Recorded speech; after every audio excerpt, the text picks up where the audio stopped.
I'm just going to see what our new chickens are up to. We've had a group of chickens for probably 2 or 3 years now, but recently we had 2 of them that got swiped by a pack of foxes, and we caught them on camera after they had done that, coming back, and they were just getting brave and coming back around dusk, and just got to them before we could get the chickens locked up. So anyhow, we've added 4 new fairly young adult hens to the mix, and so now we've got a total of 9, and they're not quite laying right now, but just coming out here to see where they're all currently hanging out.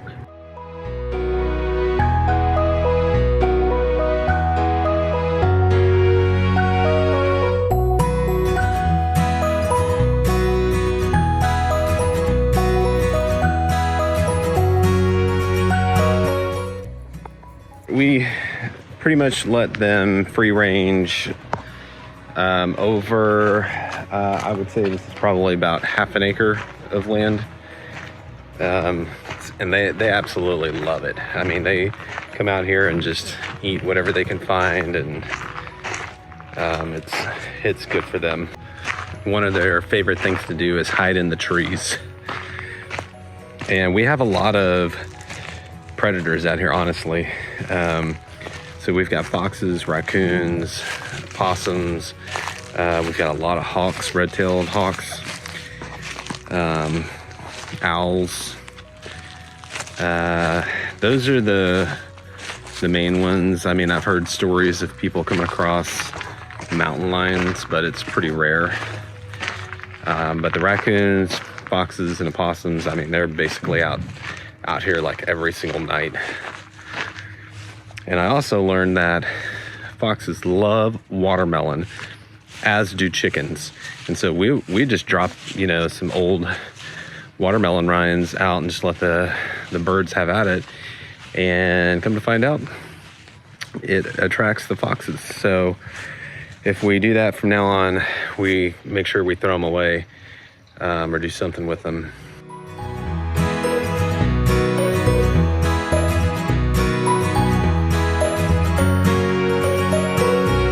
I'm at the log cabin, and we've got an existing, it's kind of a DIY pond that the previous owners had put in place.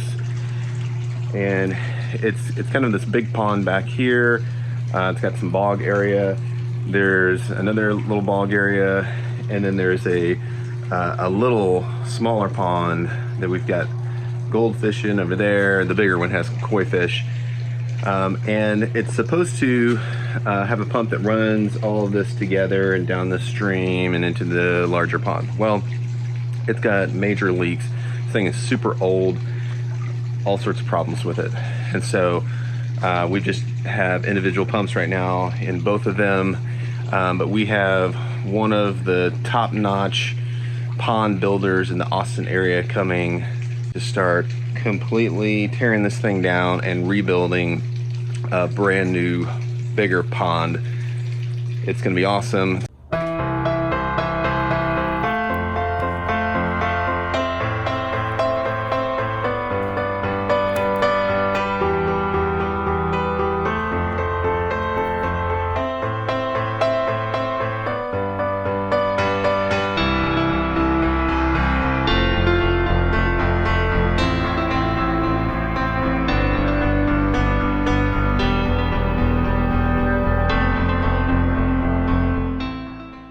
Okay, we are 1 week into our pond rebuild, and let's just take a look at what we've got going on here.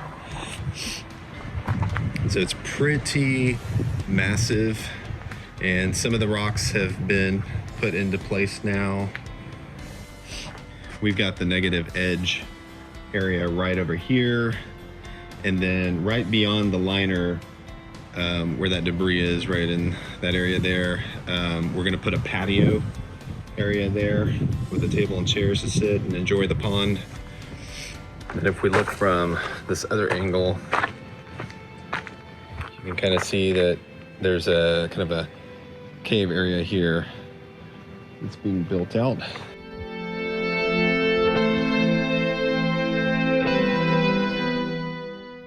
So we've kicked it off week 2 here, working on the pond some more. We got a bunch of rain, and there's supposed to be more rain coming for the next several days. So I'm not sure we're gonna get too much more done, but we'll see how it goes.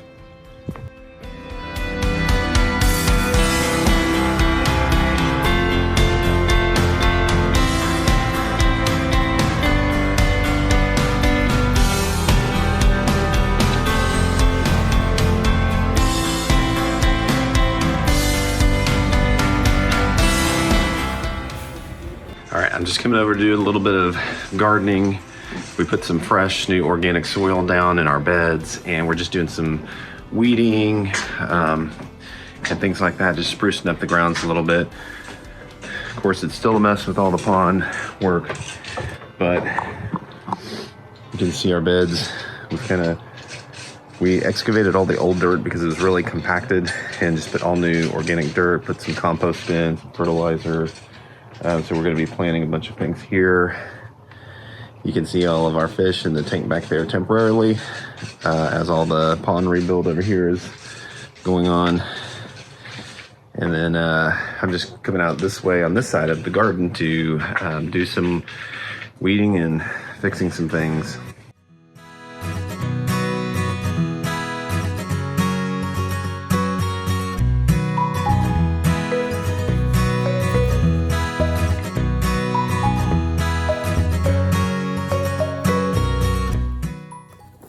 Let me just update you on where I'm at with the Airstream renovation. So I've been doing a lot of kitchen work, and got both sides getting really close to done.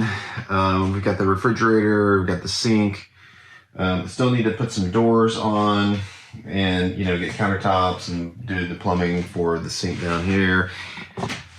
This piece, there is going to be a cooktop that basically it's going to fall right into the countertop, and it'll have a cutout in the countertop.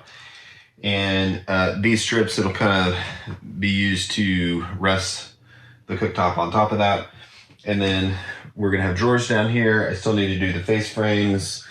I just installed the tankless water heater. In the back here, I've put all of the drawer slides into place, except for this lower one here. I've got a different kind of rails that's for kind of a short cavity there with the wheel well in the way, so I still need to put those on. The other side, I have not gotten to this bathroom area here, but I need to work on that. And then I've got the bed area that still needs some work here. And in another video I said I'll show you what not to do for this bed frame. So what I did was I used this 2x2 pine. It's basically, this is what you'd use in framing with like 2x4s or 2x6s or whatnot. But the 2x2s where most of the pieces were warped and twisted and bent, and some of that's not too big of a deal because you're kind of screwing it down and you can get it to go how you want it to. But when they start twisting and things like that, and just each piece is kind of varying in degree of size and quality, it really wasn't something that I was happy with, and I probably wouldn't do it again. But it will serve the purpose of what I'm doing here, which is, just basically having a bed frame here. I may need more support still, but this is just kind of the basic frame that I did to begin with. And if I were doing it again, I would probably just build a really strong box out of 3/4 inch plywood, and use that instead. I think that would be a better situation in which to get things just more accurate. I'm doing a little plumbing right now, so I've got a big spool of 1/2-inch PEX pipe going in right now, and I basically have had to snake it underneath the cabinetry. It goes along the back of the bedroom area, and it'll come back around and snake through and then come into this bathroom. And so my water inlet will probably be under the bathroom vanity here, under this window somewhere. And then it'll need to jog towards the kitchen where I've got the tankless water heater. In the front, I don't have too much going on right now in the front, but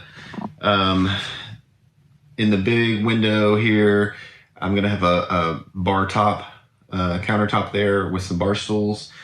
Under this window, kind of by the door, I'm gonna build kind of I guess a TV stand thingy. I don't know. It's some sort of built-in that will have the stereo system, and I'm going to build a kind of the cabinet to hold a 32-inch TV with a motorized remote control lift.